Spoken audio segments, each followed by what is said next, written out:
Hello दोस्तों, star classes में आप सभी का स्वागत है। हम लोग वही प्रश्नों की श्रृंखलाओं में आगे बढ़ रहे हैं।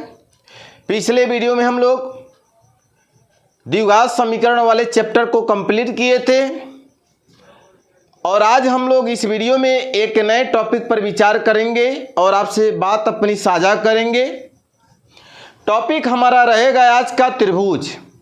जी हाँ, आपने सही सुना, आज का जो टॉपिक रहेगा त्रिभुज। और अब तक बोर्ड एग्जाम में कितने प्रकार से प्रश्न पूछे गए हैं उनको हम टाइप 1, टाइप 2, टाइप 3 के हिसाब से हम समझने का प्रयास करेंगे। चलिए, टाइप 1 का पहला क्वेश्चन आपके मोबाइल स्क्रीन पर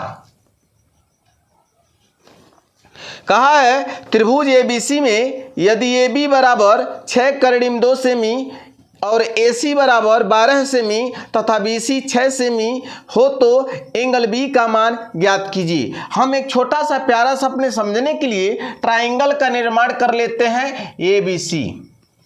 यहाँ A दिखा दे रहे हैं, यहाँ B और यहाँ C। AB का वैल्यू बुक में जो क्वेश्चन में कह रहा है वह 6 करीब 3 है सेंटीमीटर है। BC का वैल्यू आपका 6 सेंटीमीटर है और AC का वैल्यू जो है 12 सेंटीमीटर है। और हमसे कह रहा कि इस एंगल B का वैल्यू कितना होगा। तो जब भी इस प्रकार से प्रश्न पूछे जाए तो आप सबसे पहले आप देखिएगा कि क्या यह किसी पाइथागोरस प्रमेय को फॉलो कर रहा कि नहीं। तो चलिए हम देखते हैं। अगर हम दोनों का वर्ग कर दें, AB का स्क्वायर कर दें आप प्लस BC का स्क्वायर कर दें तो देखेंगे क्या कि AB का वैल्यू है 6 करीब 3 और BC का वैल्यू देखा जाए तो 6 का स्क्वायर। तो इसका जब स्क्वायर करेंगे 6 का स्क्वायर तो 36 होगा, करीब 3 का स्क्वायर 3 हो जाएगा, यहाँ भी 6 का स्क्वायर 36 होगा। और इसका गुणा किया जाए तो 3 6 का 18, 3 3 का 9 1 10 होगा और यहाँ 36 होगा। जोड़ा जाए तो 8 6 14 होगा, 3 और 1 हासिल है 4, यहाँ 1 यानी 144 होगा। और 144 देखा जाए तो 12 का स्क्वायर होगा। अब 12 देखिए तो कहाँ है, AC है। तो आप ध्यान से देखें तो यहाँ क्या मिलेगा कि किन्हीं दो भुजाओं के वर्गों का योग जो है तीसरे के वर्ग के बराबर है। यह कौन सा प्रमेय कहता है, तो पाइथागोरस प्रमेय कहता है। अब पाइथागोरस प्रमेय में क्या होता है, कर्ण के सामने वाला जो एंगल होता है वो 90 डिग्री होता है। ठीक है, इसलिए लिख देंगे पाइथागोरस, इसलिए डायरेक्ट लिख दे रहे हैं हम। इसलिए जो एंगल B होगा वो कितने डिग्री का होगा, ये 90 डिग्री का हो जाएगा। ठीक है, कोई दिक्कत नहीं ना है पाइथागोरस प्रमेय के विलोम से। चलिए आगे बढ़ते हैं हम क्वेश्चन नंबर दूसरे की तरफ। क्वेश्चन नंबर दूसरा क्या कहता है कि चित्र में त्रिभुज ABC के आधार BC के समांतर रेखाखंड PQ खींचा गया है। यदि PQ संबंधे BC बराबर 1 संबंधे 3 हो तो AP और PB का अनुपात होगा क्या होगा, ये हमसे पूछा जा रहा है। तो बहुत इजी है, सबसे पहले फिगर बना लीजिए। यह थेल्स प्रमेय पर आधारित सवाल है। ये जो क्वेश्चन है थेल्स प्रमेय पे आधारित है। थेल्स प्रमेय में को हम आधारभूत प्रमेय के नाम से भी जानते हैं। यह हमारे पास एक त्रिभुज है ABC और कह रहा है कि BC के समांतर एक भुजा खींचा गया है, रेखा PQ है, ये BC के समांतर।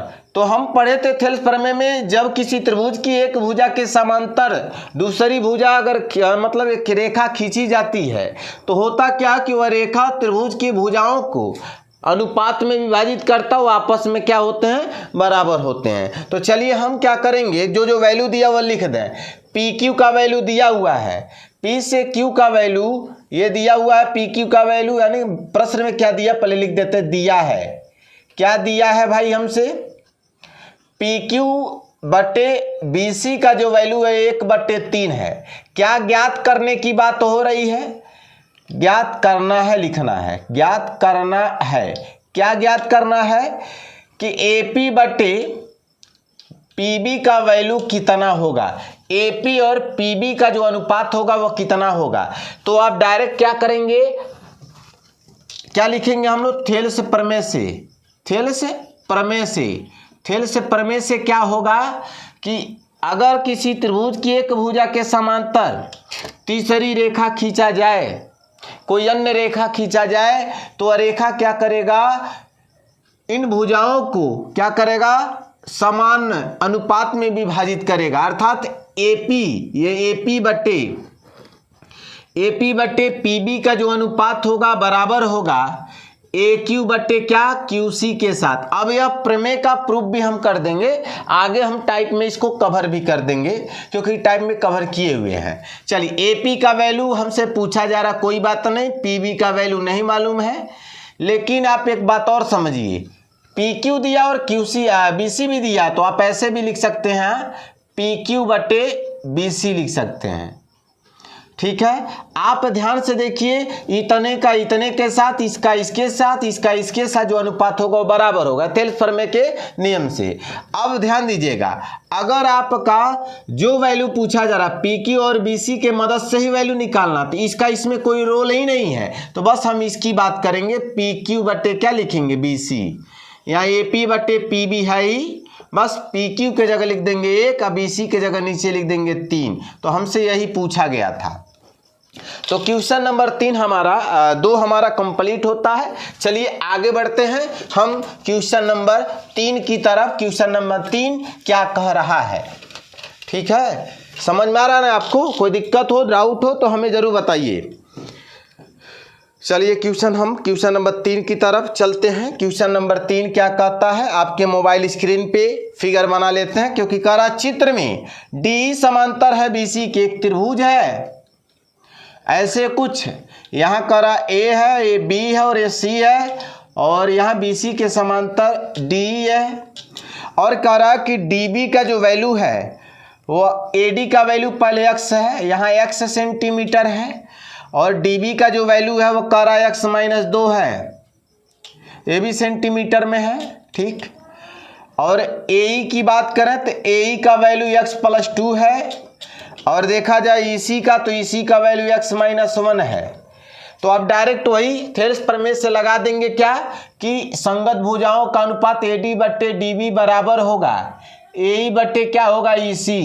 तो AD का मान ऊपर से x रखिए, DB का वैल्यू यहाँ से x-2 बराबर AE का वैल्यू x+2, नीचे क्या लिखेंगे EC, और EC का वैल्यू x-1 है। क्रॉस गुणा करिए, क्रॉस गुणा करेंगे तो x² होगा, इसका इसमें -x होगा, इसका इसमें गुणा करिए तो x² -4 होगा, x² से x² कट जाएगा, यानी -x बराबर होगा -4, तो x का मान आ जाएगा 4। तो हमसे क्या पूछा गया था, एक बार प्रश्न को हम रीड कर लेते हैं। हाँ, प्रश्न में पूछा था x का मान बताइए, तो भाई x का मान हमारा कंप्लीट होता है। चलिए हमारा टाइप नंबर कंप्लीट होता है, आगे बढ़ते हैं हम टाइप नंबर 2 की तरफ है। टाइप 2 का क्वेश्चन नंबर पहला क्या कहता है, टाइप 2 का क्वेश्चन नंबर पहला होगा, लेकिन हमारे क्वेश्चन की श्रृंखलाओं में यह जो स्थान रखता है चौथे नंबर का प्रश्न होगा। टाइप 2 का पहला क्वेश्चन, 2 समरूप त्रिभुजों के क्षेत्रफलों में अनुपात दिया है 4 संबंधे 9 है, तो त्रिभुजों की भुजाओं में अनुपात बताइए। एक फार्मूला याद रखिएगा, जब भी क्षेत्रफलों का अनुपात वाला सवाल आए तो आप याद है क्षेत्रफल 1 बट्टे क्षेत्रफल 2 बराबर h1 बट्टे h2 का स्क्वायर याद रखिएगा बराबर h1 बट्टे h2 याद रखिएगा। कई बार इस पर आधारित प्रश्न हर साल पूछा गया है, तो ध्यान दीजिएगा, जब भी त्रिभुज के क्षेत्रफलों का अनुपात पूछा जाए तो फार्मूला क्या होगा, h1 बट्टे h2। h1 मतलब हो जाएगा पहले त्रिभुज की भुजा और दूसरे त्रिभुज की भुजा h2 हो जाएगा। h1 क्या होगा, पहले त्रिभुज में जो हाइट है वह है उसकी ऊंचाई है, और दूसरे त्रिभुज में जो हाइट होगा h2 होगा। तो यह फार्मूला याद रखिएगा, और इसी फार्मूले की मदद से हम अपने क्वेश्चन नंबर 4 की तरफ आगे बढ़ते हैं। कह रहा त्रिभुज 2 समरूप त्रिभुजों के क्षेत्रफलों का अनुपात दिया है। मान लें पहले त्रिभुज का क्षेत्रफल बटे दूसरे त्रिभुज का क्षेत्रफल क्या है, बुक में 4/9 दिया है क्वेश्चन में। कह रहा है कि त्रिभुज के भुजाओं में अनुपात पूछा है, यानी h1/h2 की बात पूछा है, तो फार्मूला वही लिखा जाए। अब ध्यान दीजिएगा, यहाँ किसका पेयर लेंगे, पहले और दूसरे का, क्योंकि हाइट का ऊंचाई का बात नहीं किया हुआ है, इसलिए हम सूत्र लगाएंगे क्या, पहले त्रिभुज का क्षेत्रफल बटे दूसरे त्रिभुज का क्षेत्रफल बराबर क्या लिखेंगे, पहले त्रिभुज की भुजा बटे दूसरे त्रिभुज का भुजा का स्क्वायर कर लीजिए।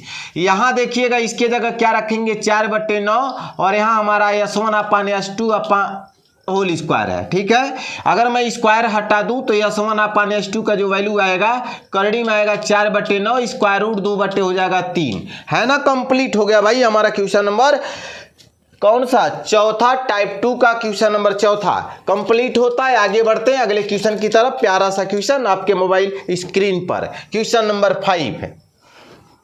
कह रहा है त्रिभुज ABC और त्रिभुज BDE दो समबाहु त्रिभुज इस प्रकार है कि D भुजा BC का मध्य बिंदु है, तो ABC और BDE के क्षेत्रफलों का अनुपात हमसे पूछा जा रहा है। इसका यहाँ कोई रोल नहीं है, इसलिए इसको हम क्या करते हैं, इरेज कर देते हैं। तो पहले बना लेते, करा कि ABC और BDE दो समबाहु त्रिभुज इस प्रकार है कि D भुजा BC का मध्य बिंदु है। चलिए बना लेते हैं, ऐसे बना ले त्रिभुज।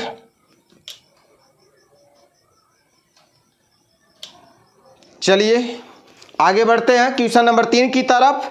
क्वेश्चन नंबर 3 क्या कहता है, कह रहा है कि ABC और BD दो समबाहु त्रिभुज इस प्रकार है कि D भुजा BC का मध्य बिंदु है।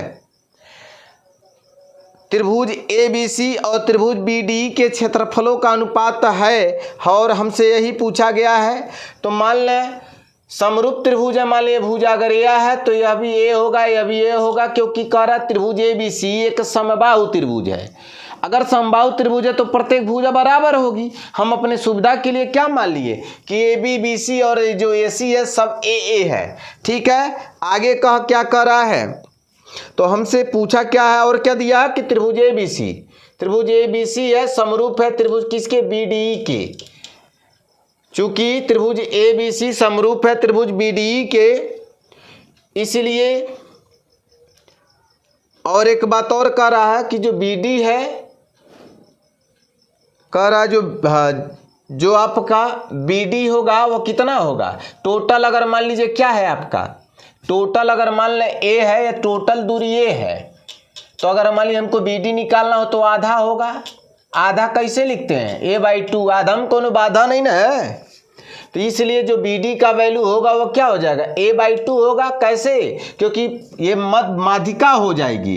त्रिभुज ABC की जो AD होगी वो माध्यिका होगी, और माध्यिका का मतलब होता है कि किसी त्रिभुज के सम्मुख भुजा के मध्य बिंदु हो जाएगा यह, तभी यह माध्यिका होगा। तो जब मध्य बिंदु होगा तो पूरी के आधा हो जाएगा भुजा। ठीक है, अर्थात A/2। अब तो यहां ये ना लिखिए, अब लिखिए। अब त्रिभुज ABC और समरूप त्रिभुज क्या, BD, चूंकि क्या है त्रिभुज ABC और BD त्रिभुज क्या है, समरूप है और समबाहु है, इसलिए त्रिभुज ABC का जो क्षेत्रफल होगा अब बटे त्रिभुज BDE का जो क्षेत्रफल होगा वो क्या होगा, संगत भुजाओं के वर्गों के अनुपात के बराबर होगा। अर्थात AB अगर मैं ले लूँ AB, तो AB के स्क्वायर बटे क्या हो जाएगा, BD का स्क्वायर, और AB इस समय क्या है, A का स्क्वायर होगा। और BD की बात करें तो कितना हो जाएगा आपका, A/2 का स्क्वायर होगा। हल करें तो A स्क्वायर होगा, और इसका स्क्वायर करेंगे तो A स्क्वायर बटे 4 होगा। अब देखा जाए 4 ऊपर चला जाए, यानी 4 स्क्वायर बटे हो जाएगा A स्क्वायर, ये कट जाएगा तो 4 संबंधे 1 हो जाएगा। यही आपका क्या होगा, उत्तर हो जाएगा। ये हमारा क्वेश्चन नंबर 3 है टाइप दूसरे का। चलिए आगे बढ़ते हैं, इसी प्रकार से और क्वेश्चनों को करते हैं। चलिए टाइप दूसरे का क्वेश्चन नंबर हम लोग 6वां करने वाले हैं। क्वेश्चन नंबर 6वां क्या कहता है कि दो समरूप त्रिभुजों के परिमाप क्रमशः 40 सेंटीमीटर है तथा 60 सेंटीमीटर है, तो इनके क्षेत्रफलों में अनुपात बताइए। तो डायरेक्ट क्या कर लीजिएगा, पहले त्रिभुज का क्षेत्रफल बट्टे दूसरे त्रिभुज का क्षेत्रफल। अब परिमाप कितना दिया है, 40 है, तो 40 बट्टे कितना लिखेंगे, 60। 0 से 0 कट जाएगा, 2 दूना 4, 2 3 6। आपका आंसर होगा कितना, 2/3। लेकिन याद रखिएगा ऐसे स्क्वायर करके, ये स्क्वायर करिएगा 2/3 नहीं होगा बल्कि 2 दूना 4 बट्टे क्या होगा 9 होगा। यह आपका आंसर होगा। कभी भी अगर आप फिर भी नहीं समझ में आ रहा तो आप समझिए कि 2 समरूप त्रिभुज है, तो 2 समरूप त्रिभुज मान लीजिए एक छोटा सा यहाँ त्रिभुज मान लीजिए ए है, बी है और सी, एक त्रिभुज और है, ये मान लीजिए पी है, क्यू है, आर है। ठीक है, अगर टोटल परिमाप कितना है, टोटल परिमाप इसका कितना है 40 है, ये टोटल 40 है, तो ये मान लीजिए 40 है, टोटल परिमाप 40 है, और मान लीजिए भुजा ए है, बी मान लीजिए भुजा ए है, बी मान लीजिए भुजा ए है, इसका मान लीजिए बी है, तो ये पूरा यानी 3a का जो वैल्यू है 40 है, तो a का वैल्यू 40 बट्टे कितना होगा 3 होगा। इसी तरह से यहाँ से b का जो वैल्यू आएगा वह 60/3 आएगा। लेकिन जब रही बात क्षेत्रफलों की बात होता है, तो जब त्रिभुज के क्षेत्रफलों में अनुपात पूछा जाए तो फार्मूला बताए हैं क्या, संगत भुजाओं के अनुपात का वर्ग, संगत भुजाओं के वर्गों का अनुपात करेंगे। संगत भुजा चाहे कोई भी ले लें, हम मान लीजिए पहले त्रिभुज की भुजा कितना हो जाएगी 40/3 होगी, और दूसरे की कितना होगा आपका 60/3 होगा। अगर मैं देखूं तो इसका ये 3 से 3 कट जाएगा और ये 0 से 0 कैंसिल होगा, 4/6 होगा। और इसको अगर मैं और शॉर्ट करूं, छोटा करूं, 2 दूना 4 और 2 तिहाई 6, स्क्वायर करूंगा तो कितना होगा 4 बट्टे कितना हो जाएगा 9 होगा। आप सीधे काम करिएगा, डायरेक्ट त्रिभुजों पहले त्रिभुज का क्षेत्रफल बटे दूसरे त्रिभुज का क्षेत्रफल बराबर क्या, पहले त्रिभुज की परिमाप बटे दूसरे त्रिभुज का परिमाप का होल स्क्वायर करिए। यहाँ काटने लायक है तो काट कर फिर अपने हिसाब से उसको सरल कर लीजिएगा।